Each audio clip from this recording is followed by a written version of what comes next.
Legalism is the belief that the law defines what is moral. Antinomianism is the idea that a person's conscience is what defines morality and that the law has no moral bearing. Legalism is a useful philosophy for a government to convince a population to subscribe to.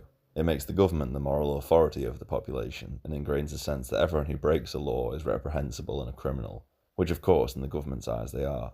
It's also inherently flawed. It gives no allowance for a person to ignore laws that are obviously immoral, for example, government-sanctioned genocide, slavery, and Jim Crow laws, or for current examples, criminalizing certain types of speech and the prohibition of many drugs. Antinomianism is predicated on the idea that the government has no right to rule over the population. It may be that the people who signed the founding documents of a country are obliged to follow its rules, but for most countries this is true of nobody alive today. And simply being born into a nation is not analogous to giving your consent to be governed. Therefore, you have no moral duty to follow laws you disagree with. This will not work as a defense if you are arrested, so be warned. This also has its problems. In my opinion, for it to work, it requires a population of philosopher kings capable of self-governance and temperance that hold themselves to an extremely high moral standard.